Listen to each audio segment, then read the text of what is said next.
There's a particular kind of relationship that forms between an empath and an avoidant, one built almost entirely around asymmetry, where one person reads emotional undercurrents with startling accuracy while the other retreats from them just as reliably. For a long time, this asymmetry actually works in the sense that it produces a stable, if lopsided, dynamic.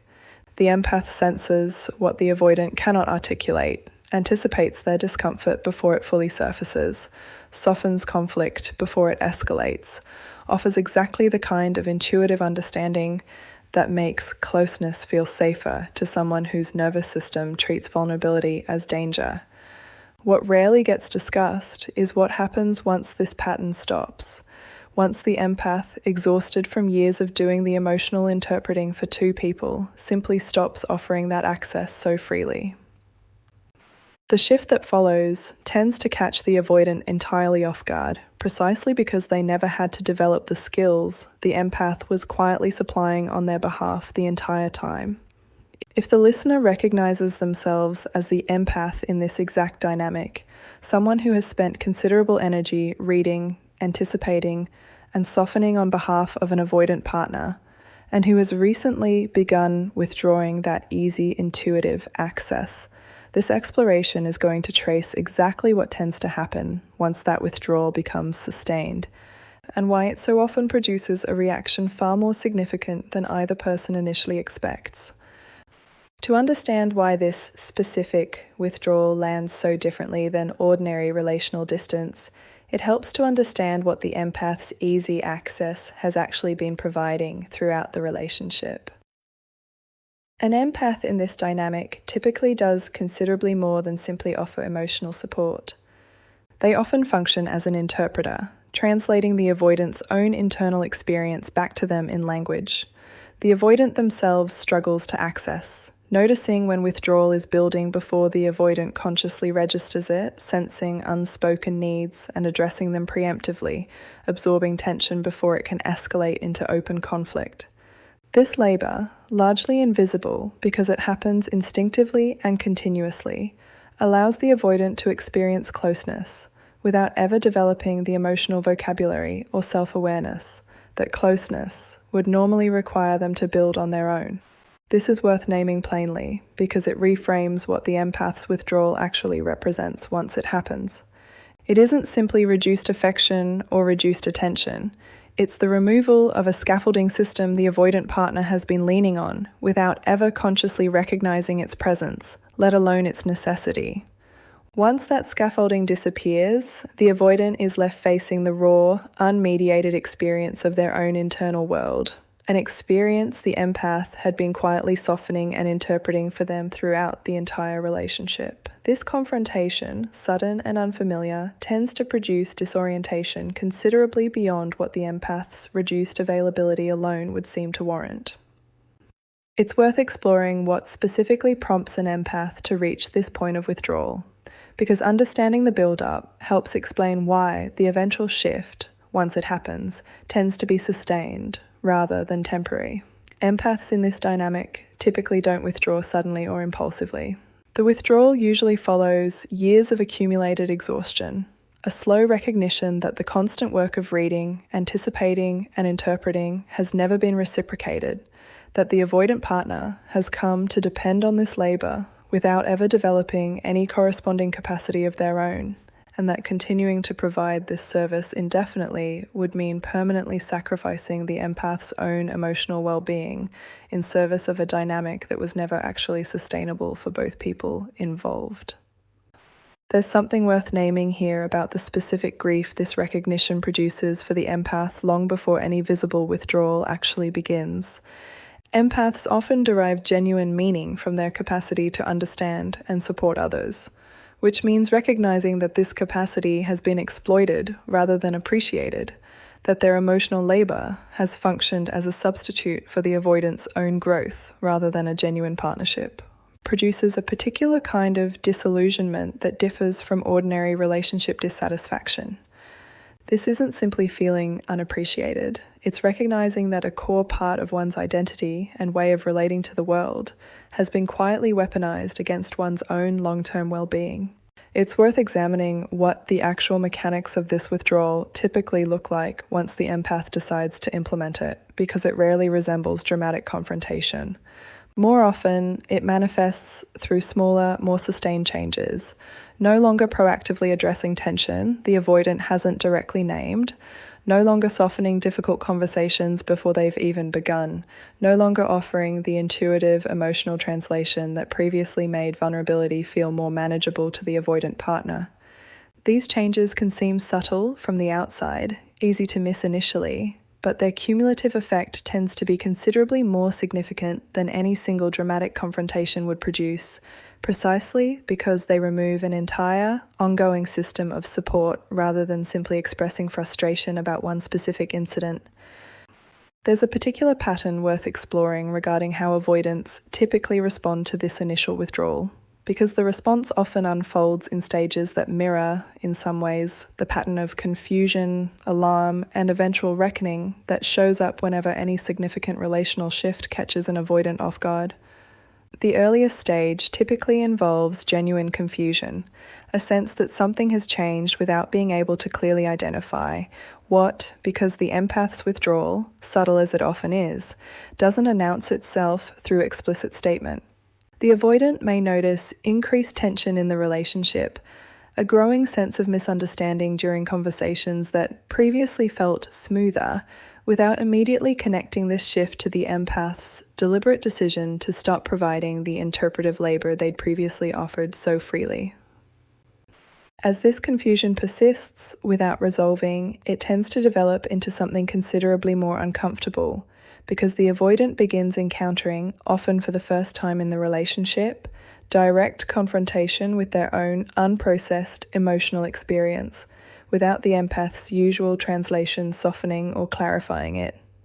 This can produce genuine anxiety, a kind of emotional disorientation the avoidant has rarely had to navigate independently, precisely because the empath's ongoing labor had previously prevented this specific kind of unmediated confrontation from ever fully materializing. It's worth naming that this anxiety, uncomfortable as it is for the avoidant to experience, often represents the first genuine opportunity for real growth the avoidant has encountered throughout the entire relationship, because growth typically requires exactly this kind of direct confrontation with previously avoided internal material.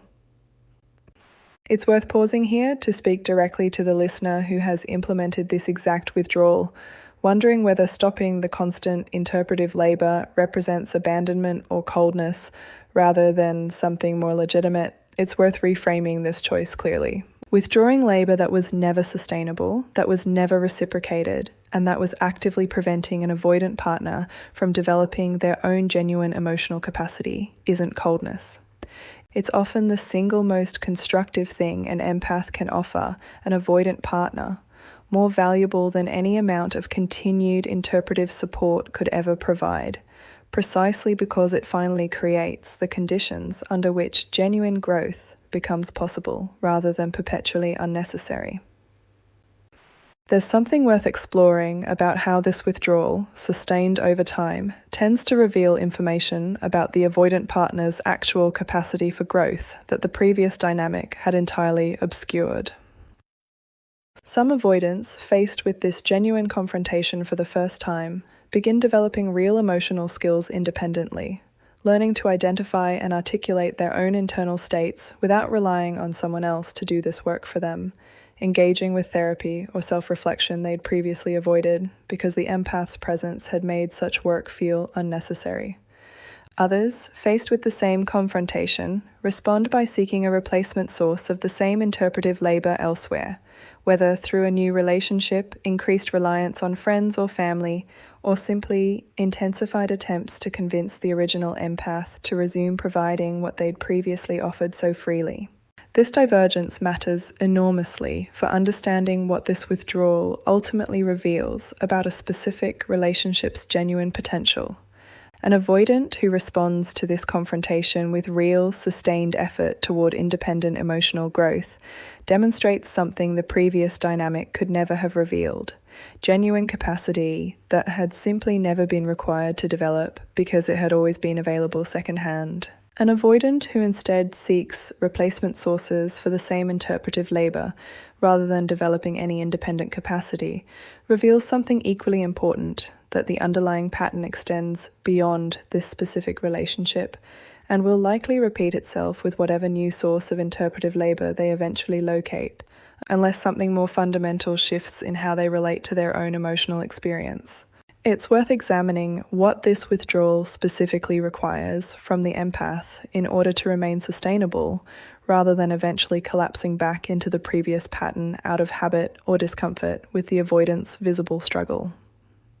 Empaths, by their nature, often experience genuine distress witnessing someone else's confusion or anxiety, even when that confusion and anxiety represents a necessary constructive stage in a process that ultimately serves everyone's well-being.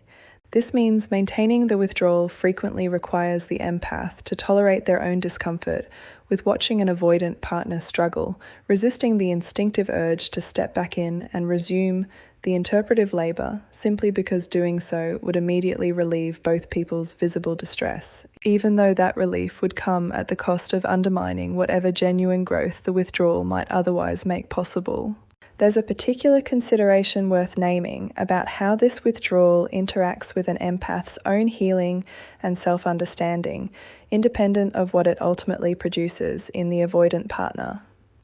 Regardless of whether the avoidant eventually develops genuine independent capacity or instead seeks replacement sources of interpretive labor elsewhere, the empath's decision to stop providing unsustainable, unreciprocated support represents genuine growth in its own right,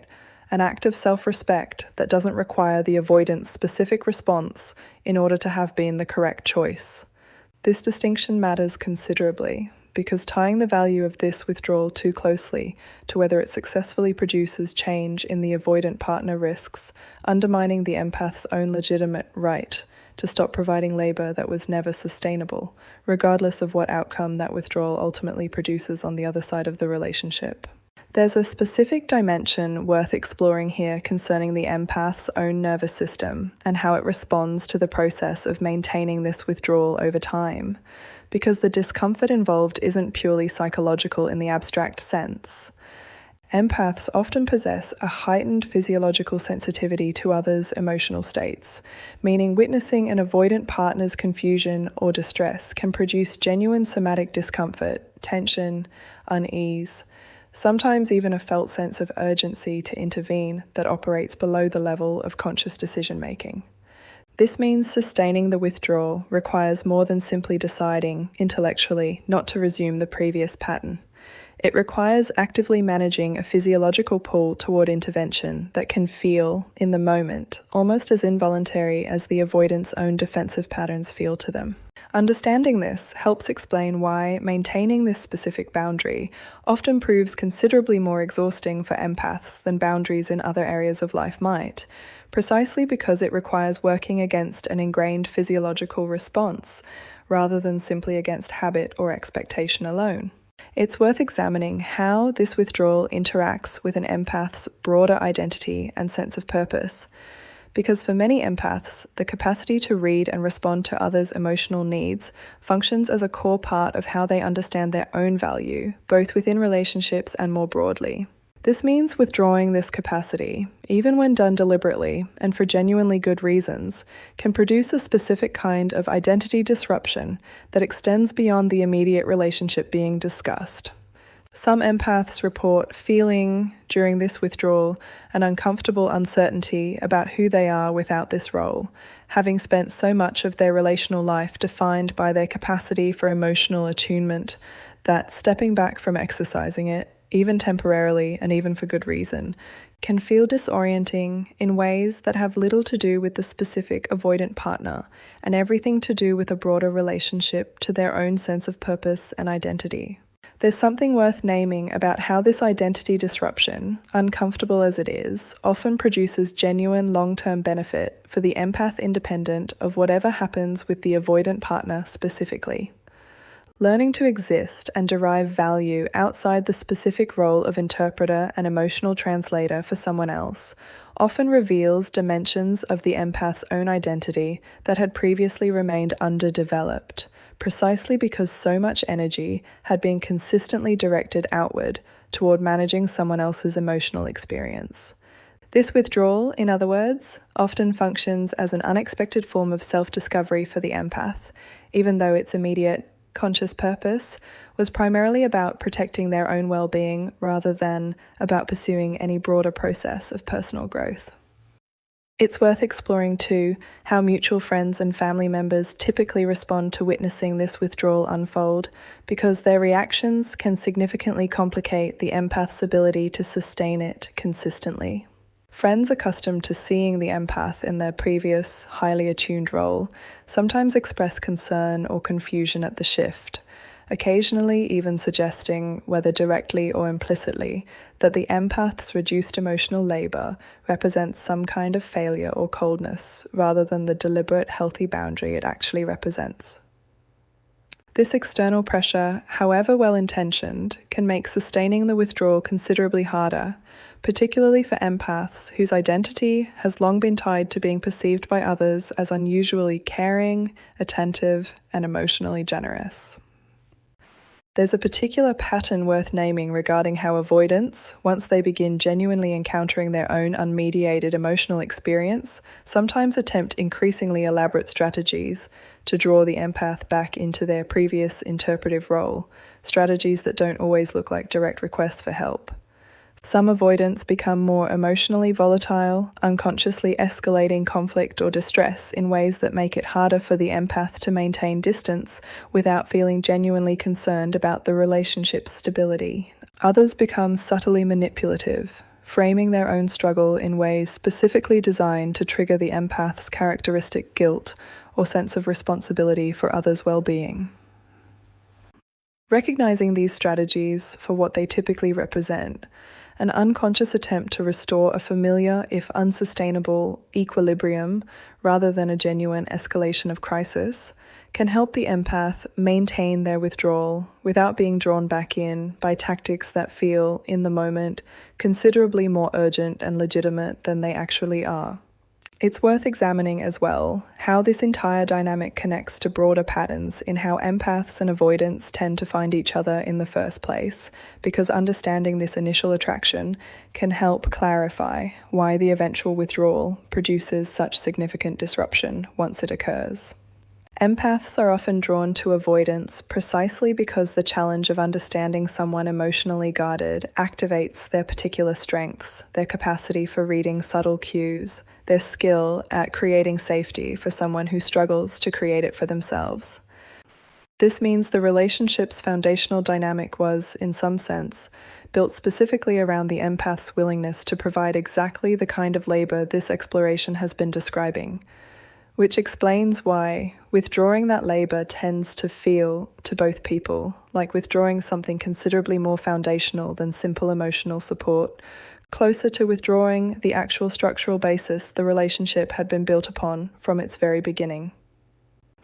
There's something worth naming about how this recognition, once genuinely internalized, tends to shape how empaths approach future relationships, regardless of how this specific relationship with this specific avoidant partner ultimately resolves. Understanding that a relationship's foundational structure can itself be unsustainable, built around one person's chronic overextension rather than genuine reciprocal partnership, often leads empaths to approach future relationships with more awareness of this specific pattern, more attentive to whether a new partner is developing their own emotional capacity over time or simply relying, once again, on the empath's natural inclination to interpret and translate on their behalf.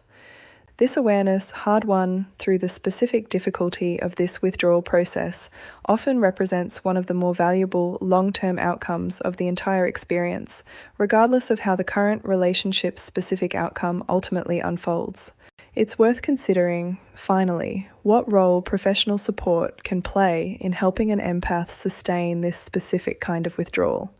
because the internal and external pressures working against it, physiological pull toward intervention, identity disruption, friend's concern, the avoidant's escalating attempts to restore the previous dynamic can prove considerably difficult to navigate entirely without some form of outside perspective.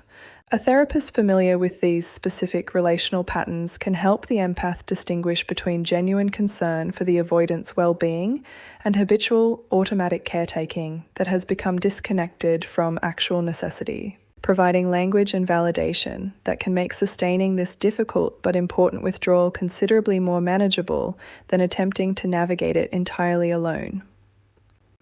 It's worth naming too how this withdrawal sometimes gets misread, even by the empath themselves, as evidence of diminished love rather than what it actually represents,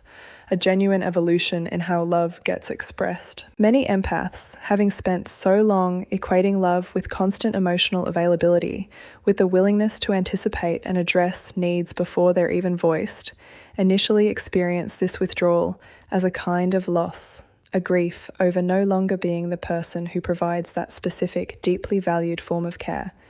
It's worth naming this grief honestly rather than minimizing it, because pretending this withdrawal feels straightforward or uncomplicated for the empath would misrepresent what the process actually involves. What matters is understanding that this grief, however real, doesn't indicate the withdrawal is mistaken. It simply reflects the genuine difficulty of releasing a role that had become deeply, sometimes even painfully, central to how the empath understood their own worth within the relationship. There's a particular consideration worth exploring regarding how this dynamic sometimes plays out differently depending on whether children are part of the relationship structure, because co-parenting introduces practical demands that can complicate an empath's ability to fully withdraw interpretive labor, even when doing so would otherwise be appropriate. An empath co-parenting with an avoidant partner may find that certain forms of emotional translation remain genuinely necessary for the children's stability, even while the empath works to withdraw this same labor from the romantic relationship specifically. Navigating this distinction, continuing to provide whatever interpretive support genuinely serves the children's well-being, while withdrawing the equivalent support that was previously propping up the romantic partnership itself, requires considerable nuance and often benefits from explicit, deliberate planning, rather than assuming the same withdrawal principles apply identically across every dimension of a shared family life. It's worth exploring as well how this withdrawal sometimes produces an unexpected secondary effect, revealing patterns in the empath's other relationships that had previously gone unexamined. Having practiced withdrawing unsustainable, unreciprocated emotional labor within this specific romantic relationship, some empaths find themselves recognizing similar patterns in friendships, family relationships, or professional dynamics, places where they had also been quietly overextending themselves without ever consciously naming this pattern as unsustainable. This broader recognition, while not the original purpose of the withdrawal, often represents one of its more significant, if unintended, long-term benefits, extending the empath's newfound capacity for boundary setting well beyond the single relationship that initially prompted its development. There's something worth naming about how this entire process interacts with cultural and social expectations that often specifically pressure empaths, and women in particular, toward continuous emotional labor as an unquestioned obligation rather than a genuine choice. Many empaths absorb from a young age messaging suggesting that their natural emotional attunement obligates them to provide unlimited support to anyone who needs it, regardless of reciprocity or sustainability. Recognizing and pushing back against this internalized expectation represents its own significant piece of work, separate from but closely related to the specific withdrawal being described throughout this exploration, work that often requires actively examining and challenging assumptions about care and obligation that may have been absorbed so early and so thoroughly that they rarely receive conscious examination without some deliberate, often uncomfortable effort. It's worth exploring, finally, what genuinely healthy reciprocity looks like once it does develop, for the relationships where an avoidant partner does successfully build independent emotional capacity following this kind of withdrawal, because understanding this endpoint helps clarify what the entire process was actually working toward. Genuine reciprocity doesn't mean the avoidant partner suddenly becomes equally skilled at emotional interpretation as the empath naturally is. It means, more realistically, that the avoidant develops enough independent capacity to meet their own basic emotional needs without requiring constant translation, freeing the empath to offer support as a genuine choice made from abundance rather than as an obligatory, unsustainable requirement extracted through the relationship's basic structure. This kind of reciprocity looks less like perfect symmetry and more like mutual sustainability, each person contributing according to their actual capacity, rather than one person perpetually compensating for the other's underdeveloped skills. There's a final consideration worth naming here about what this entire dynamic ultimately teaches about the nature of genuine intimacy more broadly, extending well beyond this specific relationship between one empath and one avoidant partner. Intimacy that depends on one person permanently compensating for the other's underdeveloped emotional capacity was never actually intimacy in its fullest, healthiest sense. It was, more accurately, a kind of managed dependency, functional in the short term, but ultimately unsustainable, precisely because it prevented the growth that genuine, lasting intimacy actually requires from both people involved. Understanding this distinction, hard won through the difficult process of withdrawal this exploration has traced throughout, offers something valuable that extends well beyond any single relationship's specific outcome, a clearer, more accurate understanding of what healthy closeness actually requires and what it genuinely cannot be sustainably built upon.